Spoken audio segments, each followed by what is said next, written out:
Meus queridos irmãos, queridas irmãs, boa tarde.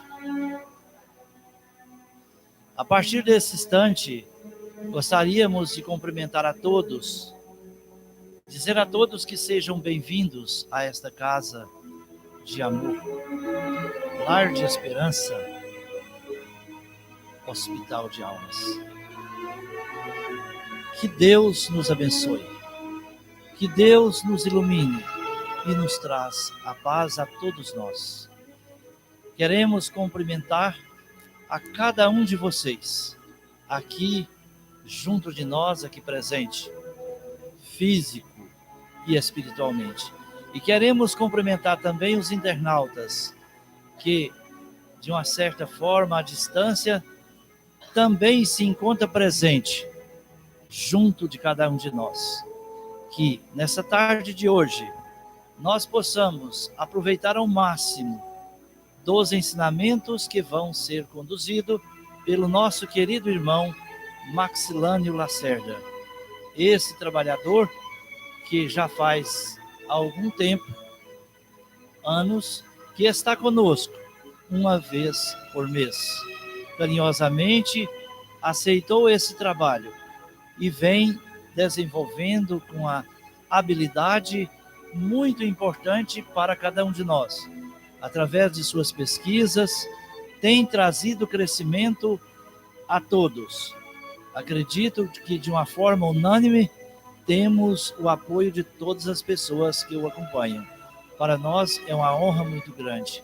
E por esse motivo, nós queremos agradecer a Deus, agradecer a Jesus, os benfeitores amigos, pedindo assim as bênçãos da compreensão, que nós possamos ter aí esse espírito de compreender o que vai ser transmitido.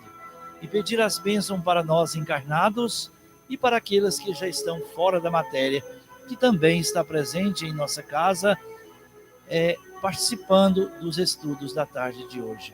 Em nome de Deus, em nome de Jesus e do coordenador maior desta casa, Francisco de Assis, nós pedimos a permissão para dar por iniciado a primeira parte da nossa atividade, e que Deus nos abençoe. E com muito amor, com muito carinho, eu passo a palavra para o nosso irmão Maxilânio Lacerda. Que Deus o abençoe.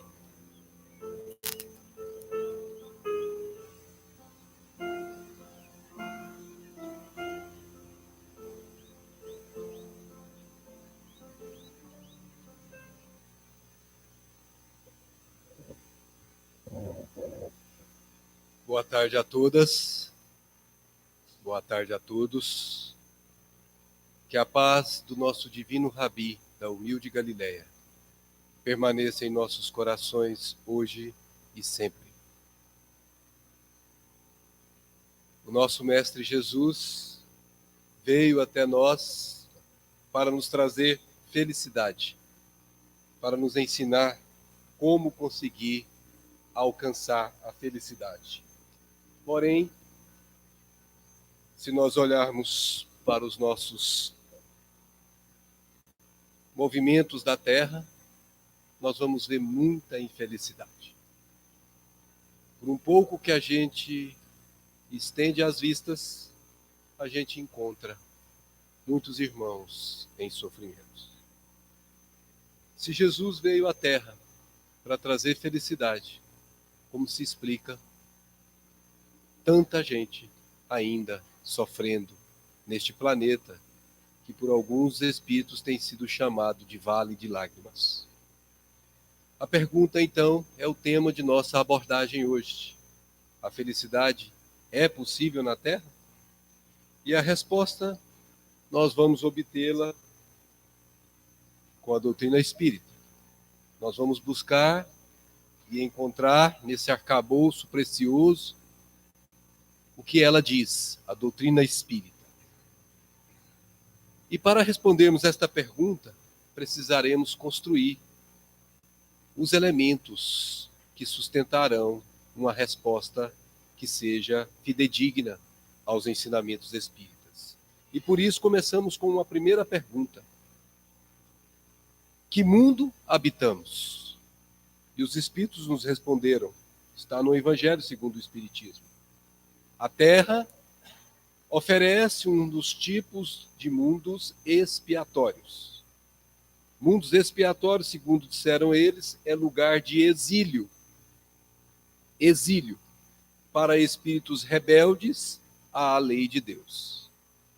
Então, os nossos irmãos benfeitores estão dizendo que a Terra não é um lugar ainda para a felicidade. Porque eles estão dizendo que o nosso planeta é um planeta ainda de expiações e provas. E os que aqui habitam, em sua maioria, são espíritos que foram exilados momentaneamente dos seus movimentos de felicidade. Por uma razão, porque deixaram-se conduzir pela rebeldia, por não querer seguir, por não querer cumprir as leis de Deus. E eles disseram mais: no nosso mundo, precisamos do mal para sentirmos o bem. No nosso mundo, precisamos da noite para admirarmos a luz, da doença para apreciarmos a saúde. Em uma palavra, no nosso mundo, a gente costuma dar valor no que tem depois que perde. A gente só reconhece o valor da saúde quando se vê sem ela.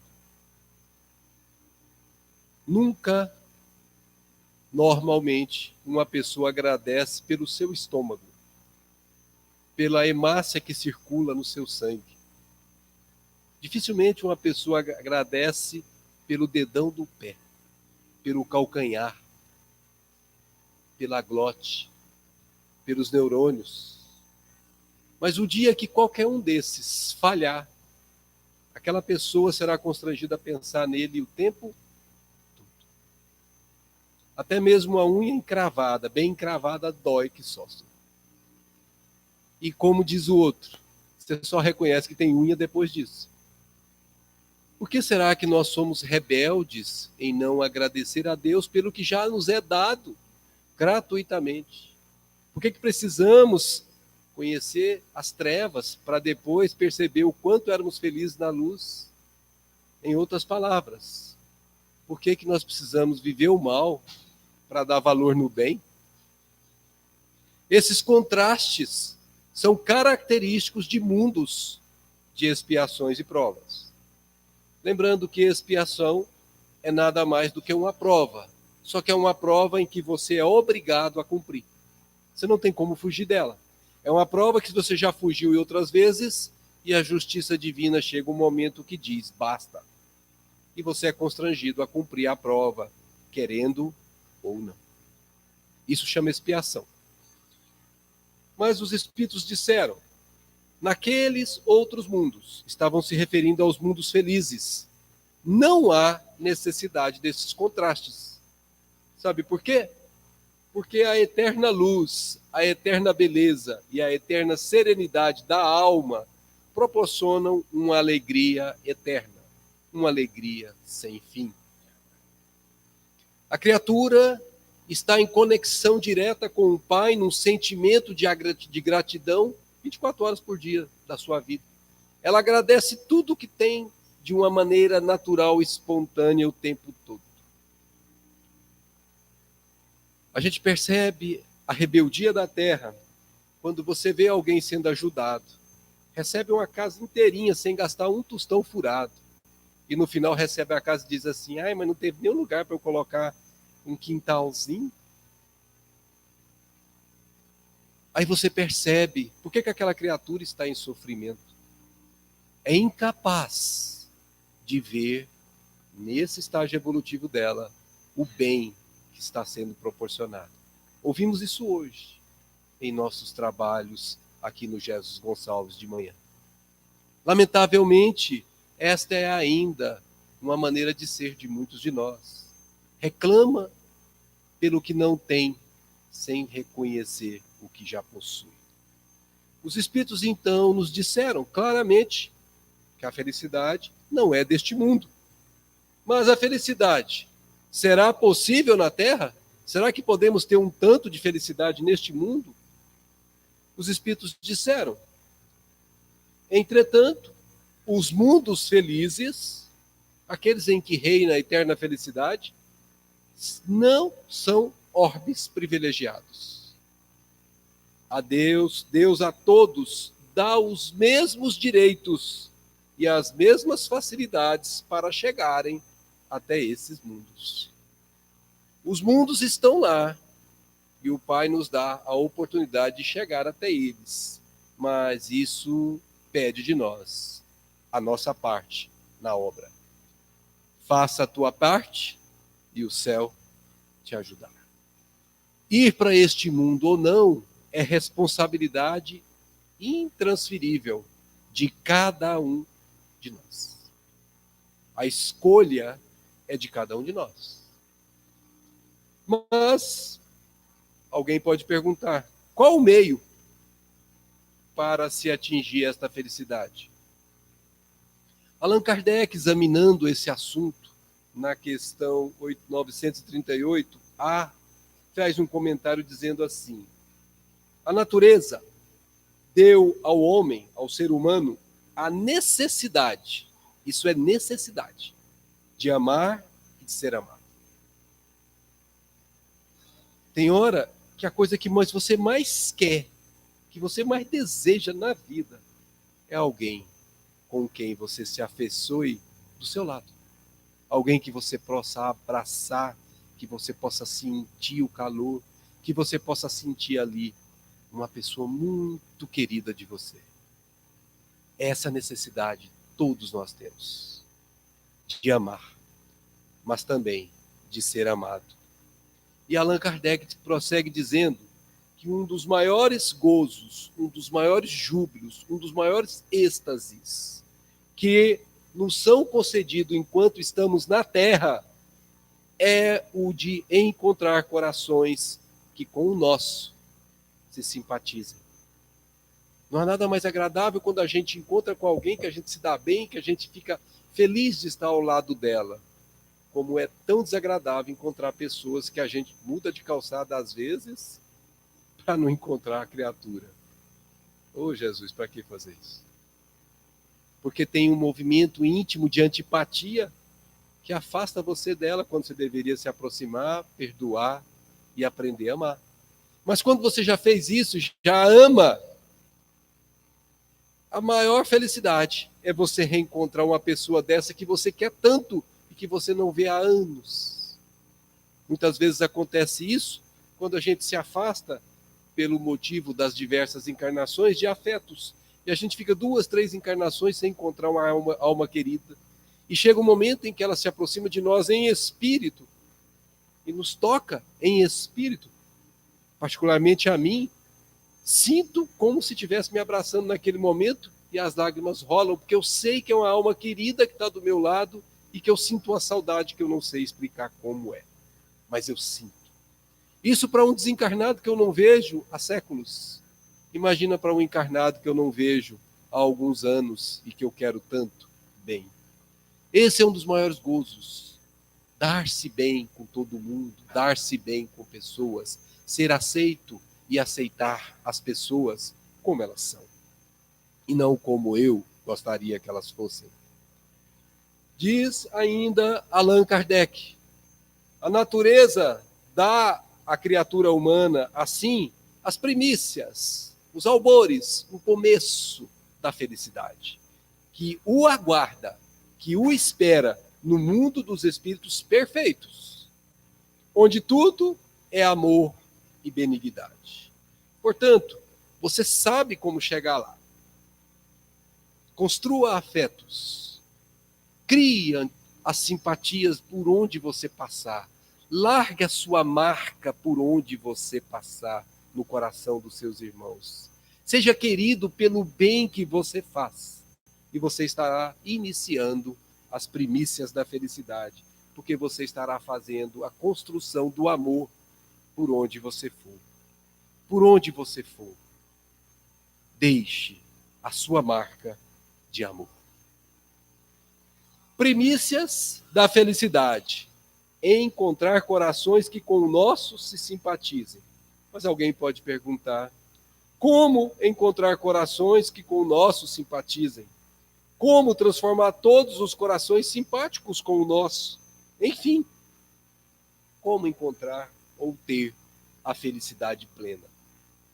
Aí nós precisamos voltar para responder essa pergunta ao que disseram os Espíritos no primeiro slide. A Terra é lugar de exílio para espíritos rebeldes à lei de Deus. Ora, se a Terra ainda é lugar para espíritos rebeldes à lei de Deus, nós precisamos largar de mão da rebeldia. A resposta, portanto, é: se você quer ser feliz, se nós queremos ser felizes, precisamos obedecer à lei de Deus. Nos subjugarmos a ela. Senhor, faça-se na tua serva, disse Maria, a tua vontade. Precisamos saber que a criatura é o Pai, que eu sou apenas criador. A criatura sou eu e o Pai é o Criador. Precisamos saber que sem Ele não temos nenhum valor. Precisamos obedecer essa lei. Mas alguém pode perguntar: que lei é essa que eu tenho que obedecer? Que lei é essa? Lei de Deus? E Kardec, com a sua sensatez fora do padrão, irá fazer uma pergunta no Livro dos Espíritos, na questão 614, na terceira parte do livro que trata das leis morais. E ele perguntou: o que se deve entender por lei natural? Porque a natureza deu ao homem o sentimento de necessidade de ser amado e de amar. E ele quis saber o que se deve entender por lei natural. E os espíritos responderam de maneira claríssima: a lei natural é a lei de Deus. Tudo que não foi criado pelo homem é lei de Deus. E ele disse mais, o espírito que respondeu: é a única verdadeira para a felicidade do homem. Única. O que significa dizer que você não tem atalho, não tem caminho alternativo. Não estamos dizendo de religião, hein? Estamos dizendo de lei. Chega-se a Deus não pela religião, mas pela religião dentro, que é cumprir essa lei. Ela é a única para a sua, para a minha, para a nossa felicidade.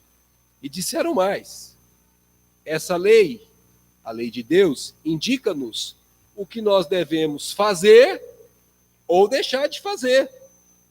E só somos infelizes quando dela nos afastamos. Então aqui começamos a perguntar ainda sobre isso. Lei de Deus é lei natural. Vamos examinar esse tema com mais profundidade e veremos que Kardec e os Espíritos usaram 4 sinônimos: lei natural, lei de Deus, lei divina e lei moral. Quer dizer a mesma coisa.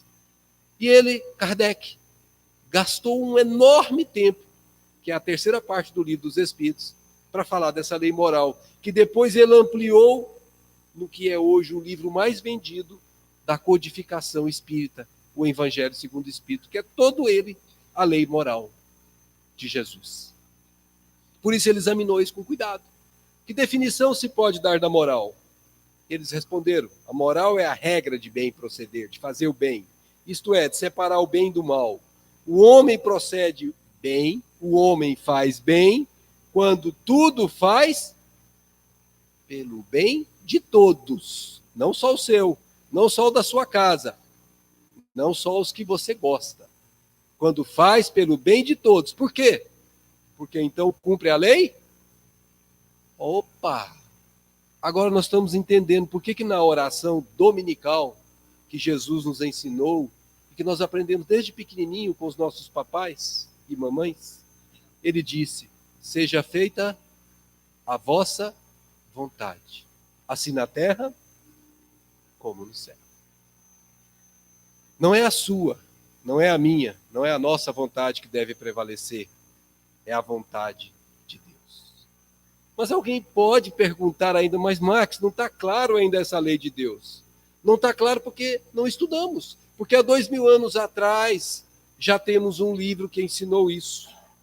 E mesmo há 2000 anos atrás, um doutor da lei procurou Jesus à noite e fez uma pergunta: Mestre, qual é o grande mandamento na lei? E Jesus respondeu: amarás o Senhor teu Deus de todo o teu coração, de toda a tua alma, de todo o teu espírito e de todo o teu entendimento.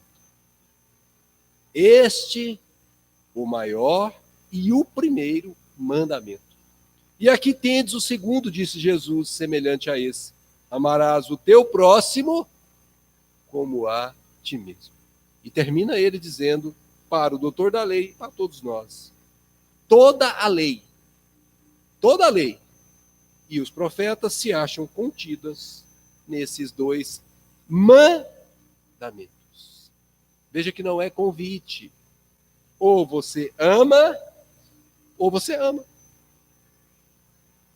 Não tem como você não amar, porque quem não vai pelo amor, a dor sabe o que é? É só um cutucão para te lembrar, você está deixando de amar. É por isso que a dor existe. Agora você está começando a entender por que o mundo ainda não é feliz. Porque sendo rebelde, eu não cumpro essa lei. Eu não amo o meu próximo como a mim mesmo, eu não amo a Deus sobre todas as coisas, e aí eu preciso de ser cutucado pela vida para acordar. É essa a finalidade da dor, não é te fazer sofrer. A finalidade da dor é te fazer acordar, para você perceber que você não está cumprindo o seu dever diante da lei, que é amar o teu próximo como a ti mesmo. Alguém ainda pode perguntar mais? Nós temos que perguntar para compreender. Onde é que está escrita a lei de Deus? É na Torá? É no Evangelho? É no livro dos Mormons? É no livro espírita? Onde é que está escrita a lei de Deus? Não é nem um livro humano. É na sua consciência. Você tem isso gravado em você antes de nascer, antes de ser criado. Até uma criancinha de 2 anos, quando está fazendo alguma coisa errada, você chega perto dela, dá aquela viradinha sem vergonhinha, né? Porque sabe que o que está fazendo é errado. Porque a lei acusa na sua consciência. Você pode fingir que não ouve. E a gente tem feito muito isso. Isso tem um preço alto, que é a infelicidade temporária. Nós estamos aprendendo que o resumo da conversa chama-se obedecer à lei de Deus. Mas para obedecer à lei de Deus, eu tenho que primeiro fazer o primeiro degrau acontecer. Como é que eu posso amar meu próximo se eu não me amo? Como é que eu posso fazer ao outro ou dar para o outro que eu não tenho, que eu não sei fazer? Ora, eu preciso primeiro ter em mim algum pouquinho para dar desse pouquinho um pouquinho para o outro irmão que não tem nada. Então, alguém que não tenha paciência alguma, como é que ele vai dar a paciência para o outro? Mas no momento em que ele consegue adquirir um pouquinho de paciência, ele já consegue ajudar quem não tem paciência nenhuma. E assim funciona, é uma escada de Jacó da vida. O pouco que eu vou conquistando em mim, eu já consigo doar para o meu próximo. Isso diz de uma lei que se chama lei de solidariedade, que diz assim: quem tem mais deve dar para quem tem. Eu estou falando de dinheiro não, que isso é fácil. Eu estou falando do seu tempo, do seu afeto, do seu cuidado, de você parar o que você está fazendo quando alguém está precisando de você, largar os seus interesses para cuidar dos interesses dos outros que estão precisando de você. É dessa expressão maior da vida que nós estamos falando, precisamos ser solidários. Porque quando fazemos isso, atingimos o terceiro degrau, porque amamos o nosso próximo e nesse momento estamos amando a Deus. Essa é uma viagem, é a grande jornada do amor. E o amor não vem de fora para dentro, ao contrário, ele se elabora de dentro para fora. Perguntaram para Jesus, onde é que se encontra o reino de Deus? E ele diz, não se encontra aqui nem acolá, não se encontra nas aparências externas. O reino de Deus se encontra dentro de nós, nos disse ele. Esse reino de Deus é a felicidade suprema, que você só conseguirá como alguém que tem um diamante, uma pedra preciosa caríssima, que você precisa extrair de você mesmo. Você precisa limpar todas as sujeiras que estão envolvendo essa pedra para que ela possa brilhar como o Pai nos formou para brilharmos. A colocação do amor ao próximo é fundamental, porque disse João lá no Novo Testamento: pois quem não ama a seu irmão, ao qual viu, como pode amar a Deus, a quem não viu? Você nunca amará a Deus sobre todas as coisas se você não amar seu próximo. Por quê? Não se pode verdadeiramente amar a Deus sem amar o próximo, nem amar o próximo sem amar a Deus. São duas coisas que se interligam. E Kardec diz mais: amar o próximo como a si mesmo é a expressão mais completa da caridade. Não é dar coisas, isto é um estágio pequeno da caridade. Importante nesse mundo de expiações e provas, mas ainda pequeno. Não é você dar coisas que vai fazer você ser salvo. O que vai fazer ser salvo é você amar seu próximo como se você fosse ele mesmo. Por quê? Porque, diz Kardec, a caridade resume todos os deveres do homem para com o próximo. Por isso ele diz: fora da caridade, não há salvação. E amar ao teu próximo como a si mesmo é que é caridade. Tem gente que pensa que caridade é esmola. Oh, meu Deus. Oh, meu Deus. É um estágio pequeno, mas nós precisamos construir mais do que isso. Nós já temos clareza para isso. Nós precisamos ir além. E além como essas duas imagens que nós estamos vendo aqui, em preto e branco, é uma história que se passa lá na Candelária, no Rio de Janeiro, um lugar perigoso. Aquela moça não se vincula a nenhuma igreja, a nenhuma religião. Ela se vincula a uma ONG do bem. O que é fazer o bem? Sem ligar-se a ninguém, apenas ao bem. Ela sai da sua casa, larga pai, larga mãe, larga marido, larga filho, larga tudo, para ir cuidar dos marginalizados, esquecidos pelo mundo, daqueles que ninguém se importa com eles. Estão em estágio de sofrimento impressionantemente incompatível com o século XXI, onde das nossas mesas são jogados inúmeros produtos bons no lixo, enquanto outros tantos não têm o mínimo para comer. A outra, em colorido, é uma francesa. Deixou a França, deixou um país de primeiro mundo, onde tem todo o conforto, deixou pai, deixou mãe, deixou família, para ir para a África, para cuidar dos irmãos africanos sofridos pelas guerras civis que se espalham em mancheias naqueles países.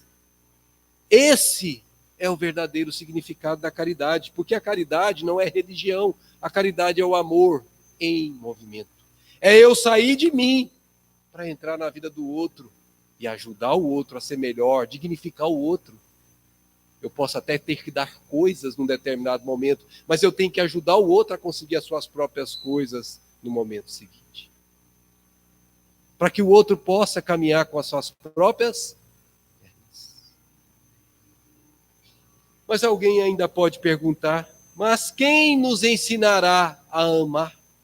E Kardec perguntou: qual o tipo mais perfeito que Deus tem oferecido ao homem para lhe servir de guia e modelo? Todo mundo sabe a resposta. Mas Kardec, com a sua habilidade de perguntas, de conexão das coisas, ele fez um raciocínio e transformou esse raciocínio numa pergunta, que vem duas perguntas depois dessa. Diz ele assim para os espíritos: uma vez que Jesus ensinou as verdadeiras leis de Deus, qual a utilidade do ensino que os espíritos dão? Terão que nos ensinar mais alguma coisa? Em outras palavras, Kardec falou assim: mas se Jesus ensinou tudo, o que vocês estão fazendo aqui? Para que nós precisamos de doutrina espírita se já tem o evangelho? Essa é a pergunta dele. Sensatíssima. Basta você estudar o evangelho, meu filho. Para que você precisa da doutrina espírita? Foi o que ele disse. Mas os espíritos sabiam o que estavam fazendo e disseram: Jesus empregava frequentemente, usava no dia a dia, na sua linguagem, no seu jeito de falar, alegorias. São imagens que se cria. e parábolas, que são comparações das coisas da terra com as coisas do céu. Por que ele fazia isso? Porque ele falava do jeito, com os tempos e os lugares, de conformidade com o pessoal daquela época e com a estágio evolutivo daquela época. Aí eles disseram, faz-se necessário agora que a verdade, porque ele diz, eu sou o caminho, a verdade e a vida. Então faz-se necessário agora que a verdade se torne inteligível. Tem que passar pela compreensão para todo mundo e não para poucos. Privilegiados, não, todos. Disseram mais, muito necessário é que aquelas leis que Jesus trouxe sejam explicadas, como nós estamos fazendo aqui. Como nós fazemos nos grupos de estudo, como nós fazemos em todos os momentos, nós sentamos para conversar sobre isso. Mas não só explicadas, desenvolvidas, para que a pessoa não tenha a menor dúvida sobre o assunto. Por que isso? Disseram eles. Porque são tão poucos os que compreendem essas leis. Como é que eu posso fazer alguma coisa se eu não sei? Como é que eu posso ter força moral para enfrentar um drama, um testemunho difícil, se eu não sei porque eu estou passando esse drama? Se eu não consigo entender que tem causas anteriores que estão provocando o drama presente? Mas no momento que eu sei, eu adquiro uma força. E essa força é o que me faz ser aquele que me sustenta nas grandes dificuldades. Primeiro, compreender. Mas disseram eles, mesmo assim há alguns que compreendem, mas que não praticam. Então não basta saber, é preciso se movimentar na direção do bem, de cumprimento das leis de Deus. E aí disseram eles a Kardec, porque que eles estavam vindo. A nossa missão, senhor Allan Kardec, consiste em abrir os olhos e os ouvidos a todos, fazendo referência a Jesus. Quem tem olhos de ver, que veja. Quem tem ouvidos de ouvir, que ouça. Isso naquela época, agora eles estão dizendo que não.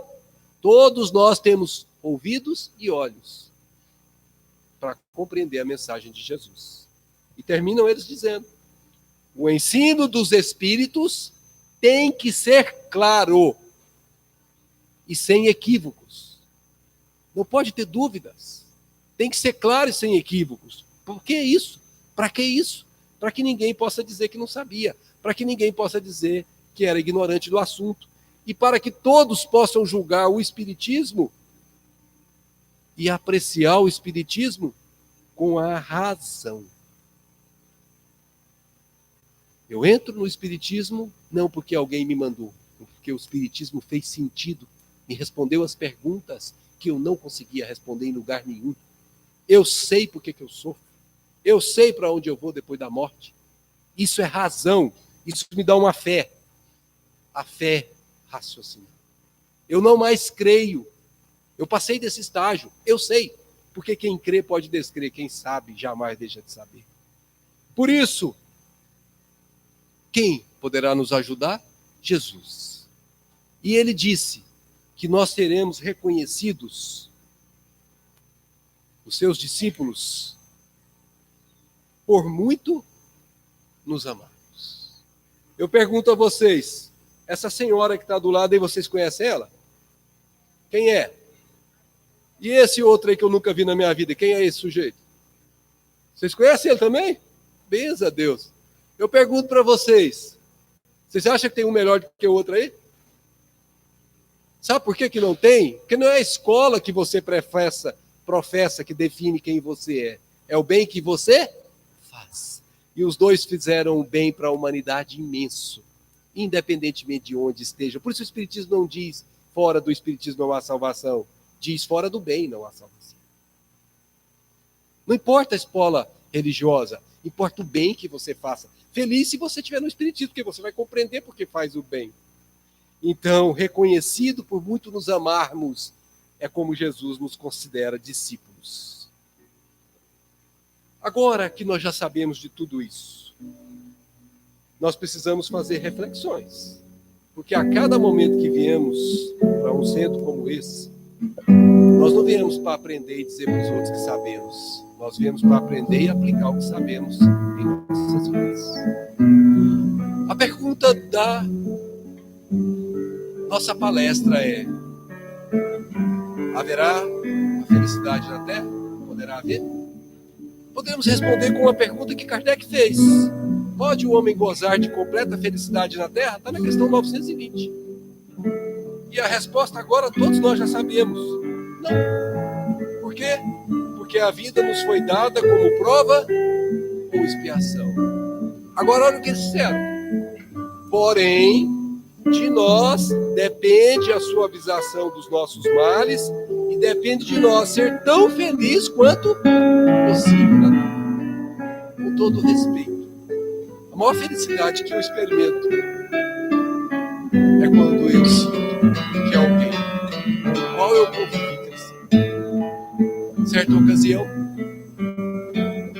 ainda esse ano, mandamos um WhatsApp pro Tiago. O Tiago mora em Rio Verde hoje. Mas o Tiago, hoje com 27 anos, nesse dia que mandamos o WhatsApp, estava fazendo aniversário. Nunca conheceu seu pai, nunca soube quem foi sua mãe. Foi deixado no orfanato, lá perto de Cocalzinho, chamado Betel. Os nossos irmãos evangélicos fizeram um trabalho maravilhoso, com o qual trabalhamos durante muitos anos enquanto o orfanato existiu.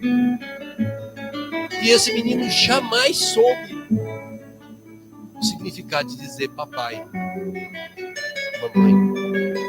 Esse menino jamais soube o que é ser abraçado por uma mãe, amamentado por um peito materno. Esse menino nunca soube isso.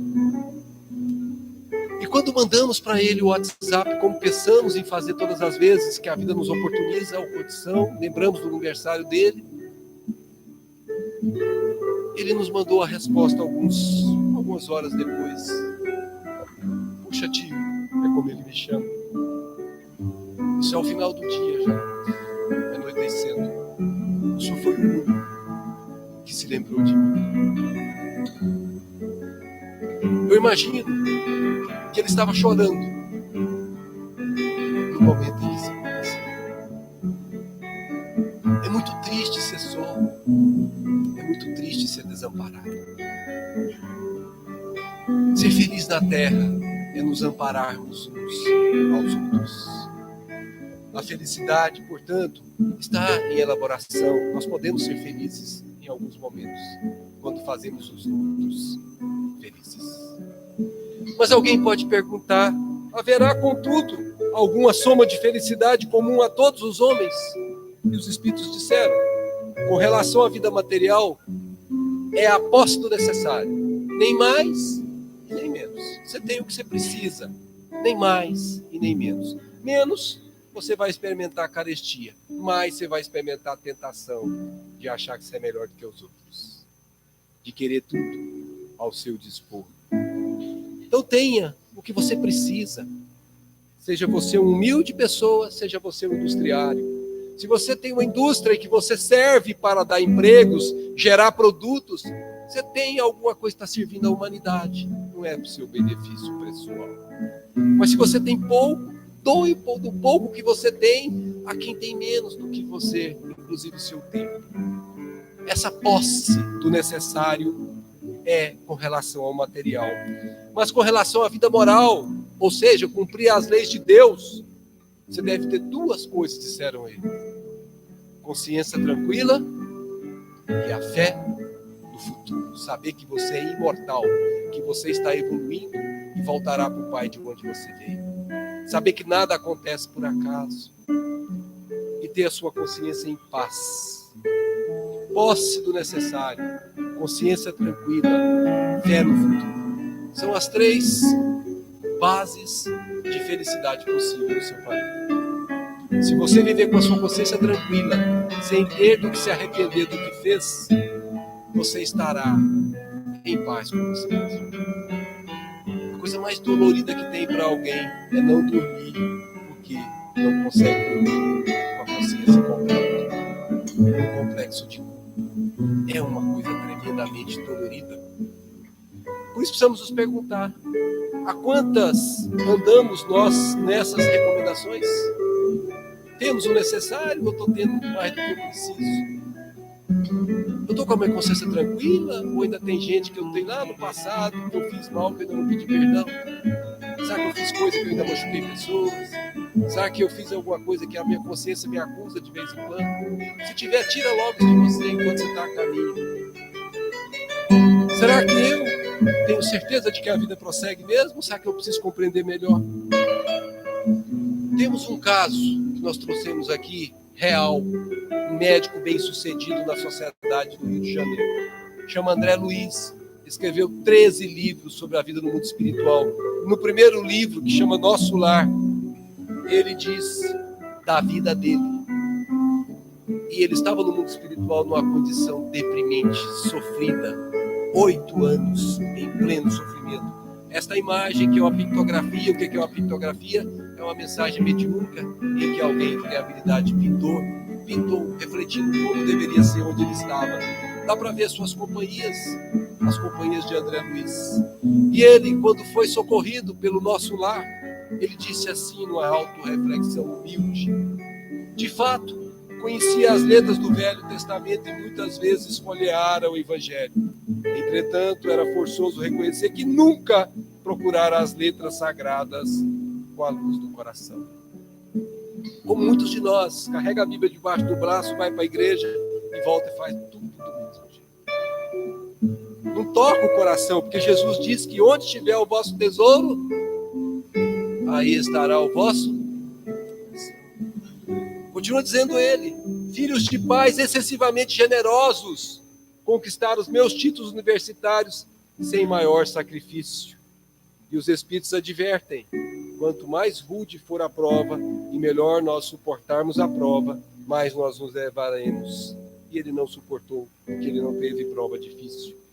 Compartilhar os vícios da mocidade do meu tempo. Ele esqueceu de uma orientação de Jesus: vigiai e orai, porque os vícios continuam em todos os tempos. Organizar o lar, conseguir filhos, perseguir as situações estáveis que garantissem a tranquilidade econômica do meu grupo familiar. Mas será que ele fez isso tendo a posse do necessário? Ou fez muito além do que precisava? Disseram os Espíritos: os que passam a vida na abundância e na felicidade humana para atender prazeres do corpo são espíritos de ânimo fraco que permanecem estacionários. Mas continua ele fazendo a sua autoavaliação, sua cartaz, examinando atentamente a mim mesmo. Algo me fazia experimentar, olha esse algo me fazia experimentar a noção de tempo perdido, com a silenciosa acusação da consciência, que é onde está escrita a lei de Deus. Toda vez que você está fora dela, ela te acusa. Você só não ouve, se não quiser. Consciência tranquila ele tinha? Fé no futuro? Muito menos, porque senão não teria agido do jeito que agiu. Habitar a terra, gozar ali os bens, colher as bênçãos da vida, mas não lhe retribuir sentindo o enorme débito. Comeu do pão que a terra deu para ele, viveu neste planeta abençoado, mas não deu a Deus o que é de Deus. Nunca disse: obrigado, Senhor, pelo ar que eu respiro, obrigado, Senhor, pela água que eu bebo. Elevou o seu pensamento a Deus num sentimento de gratidão. Por isso precisou do contraste. Saiu do bem-estar para o sofrimento. Tivera paz, cuja generosidade e sacrifícios por mim nunca avaliei. Cadê sua gratidão? Nunca esboçou. Deliciaram-me com os júbilos da família, esquecido de estender essa bênção divina à imensa família humana, surdo a comezinhos, a pequeninos deveres de fraternidade. Esqueceu do mandamento: fazei ao outro o que gostaria que o outro lhe fizesse. E conclui ele: enfim, como a flor de estufa, não suportava agora o clima das realidades eternas. Porque aqui é estágio, lá é definitivo. E aí ele conclui: enfim, como a flor de estufa, que não aguenta nenhuma ventania, nenhuma tempestade, não suportava agora o clima das realidades eternas. Era um analfabeto do espírito, não tinha se preparado. Por isso que Jesus disse: a cada um é dado segundo as suas obras. Não desenvolver os germes, as sementes divinas que o Senhor da vida colocara na alma dele, como na de nós todos. Ele estava se referindo à parábola do semeador. E o semeador saiu a semear. Sufocara esses germes, essas sementes, criminosamente, no desejo incontido de bem-estar. Não roubou, não matou, mas queria mais e mais conforto para si e para os seus, e nenhum conforto para os irmãos de vida que não têm menos ou que não têm nada.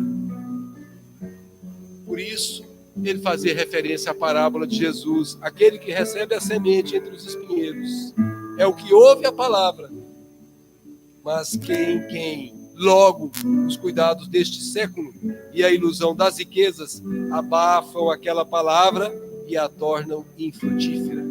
Não soube fazer a semente germinar. Não adestrara, não treinara órgãos para a vida nova, analfabeto do espírito. E ele conclui: era justo, pois, que aí despertasse a maneira de aleijado.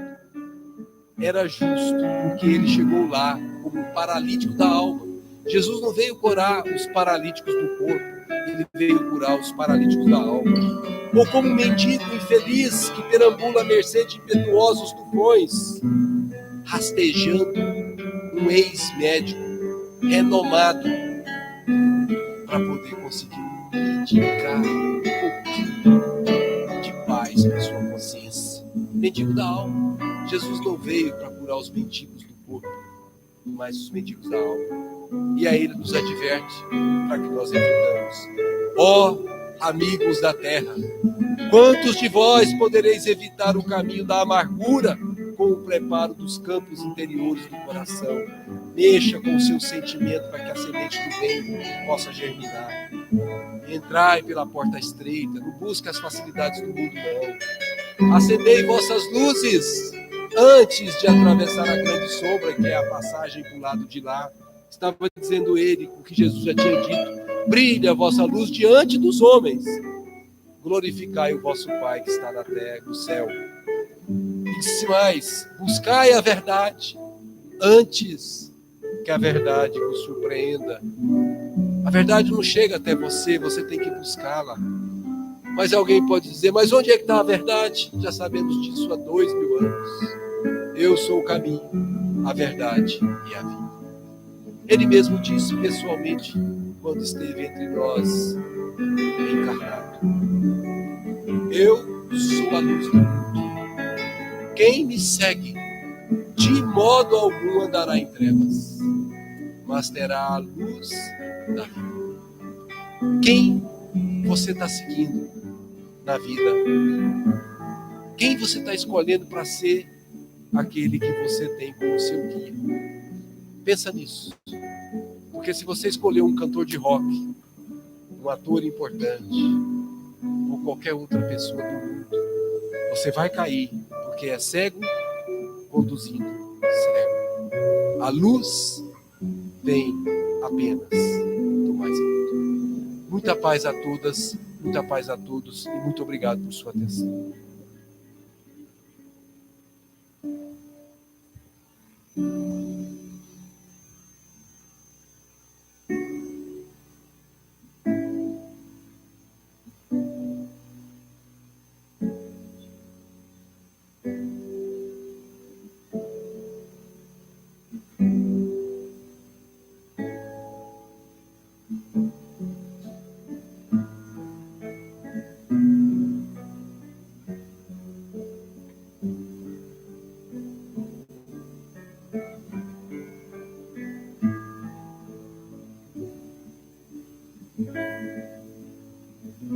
Nesse momento, nós gostaríamos de agradecer ao nosso irmão Maxilano Lacerda pelo estudo, pela palestra da tarde, muito instrutiva, muito produtiva para todos nós. Também gostaríamos de agradecer aos internautas que nos assistem nesse momento, também fazendo parte da nossa reunião. Janaína Ribeiro, na Irlanda, Madalena Vieira, na Genebra, na Suíça, Alexandre Freitas, em Portugal, Elber Gomes e Elisene Gomes. Esses irmãos estão participando conosco da nossa reunião, da nossa palestra, através do YouTube. Nós muito agradecemos e pedindo a Jesus que abençoe a todos e que continue participando também das atividades da nossa casa. E nesse momento nós já vamos partindo para o encerramento da primeira parte da nossa reunião, convocando a todos um bom pensamento de harmonia, de paz, um instante de concentração a Jesus, na espiritualidade, no mentor espiritual, patrono da nossa casa, que possa estar conosco para o encerramento da primeira parte da nossa reunião da tarde. Jesus, nesse momento, Senhor, que nós estamos elevando a voz os nossos pensamentos em agradecimento pela oportunidade da reunião, agradecimento pela palestra, que foi tão importante para todos nós. Agradecemos, Senhor, por tudo, e ainda aproveitando esse momento de paz e harmonia, estamos vos pedindo que permita aos mentores espirituais trazer do alto plano das farmácias espirituais os medicamentos, aplicando sobre essas águas que aqui foram trazidas, transformando-as em medicamento, de acordo com a necessidade de cada irmão que aqui a trouxe. Nós vos agradecemos, Senhor, dizendo muito obrigado, obrigado, Jesus, obrigado, mentores espirituais, por estar conosco, praticando esse ato de amor e de caridade, conforme estudamos na palestra de hoje. Muita paz a todos, que Jesus nos abençoe e continue conosco na continuidade da nossa jornada de hoje. Boa tarde, muita paz.